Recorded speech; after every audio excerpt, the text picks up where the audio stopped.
Hi guys, so I decided to do my Black History Month STEM project on Ben Carson. And for those of you who don't know who Ben Carson is, he's a neurosurgeon, author, and politician. He's 65 years old and he grew up in Detroit, Michigan. And I actually have a picture of Ben Carson for you guys to kind of see what he looks like.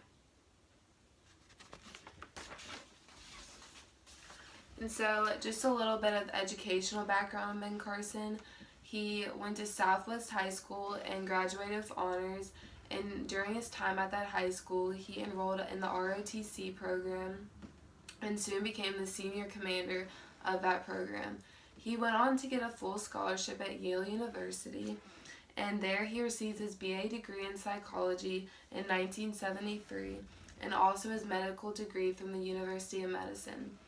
Just 2 years later, he became the chief resident at Johns Hopkins University.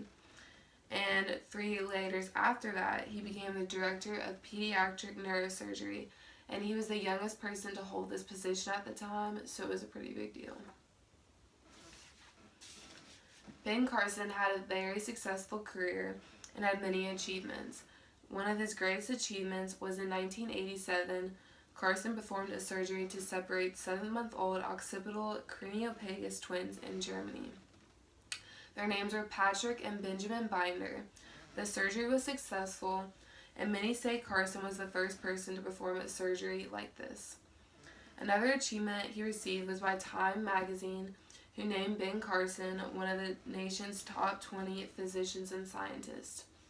Another honor he received was from George W. Bush, who presented him with a Ford Theodore Lincoln Medal and also the Presidential Medal of Freedom. And so many people might wonder what inspired Carson to want to become a doctor, and it kind of all starts back to him going to church. In his Bible lessons, he learned a lot about missionary doctors, and he became really intrigued with them, and that made him just really want to do it. He saw how these doctors would go to Africa and treat the people that were suffering, and this really made Carson want to do something like that. Some of his biggest influences are his mom, Sonia, and his brother, Curtis.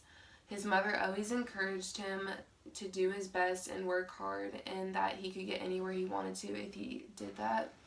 And one thing his mother always did was he limited Carson to 3 TV programs a week and made Carson read 5 books a week and then do follow-up reports to make sure that he read them. And his brother, he always looked up to his brother. His brother had a very successful career as well as an engineer, and Carson just really wanted to aspire to be his brother. And so Carson had a lot of obstacles as a kid. He struggled with his grades at a certain period, and in 5th grade, he was handed back a math quiz, and they had to read what they got on their scores out loud, and Carson had to say that he got a 9 out of 30. And the teacher praised him for getting a 9 out of 30, which to fail a quiz like that is just awful. And for a teacher, to be happy that you got a 9 out of 30 instead of getting, 30 out of 30 is just so disgraceful and disgusting. And another hardship he had was in 8th grade. Carson started to pick his grades up more, and so at the end of the year, they all received certificates if they were in the top 10 students in the class, and Carson was number 1, and so he went up to receive his certificate, and then his teacher came up and actually was telling all the other white students that, this is unacceptable, that an African American is beating you out to be the top student. And for me, diversity is important in the STEM fields because, in my opinion, diversity is all around us, and people from all different backgrounds, skills, attitudes, and experiences bring new ideas and perceptions.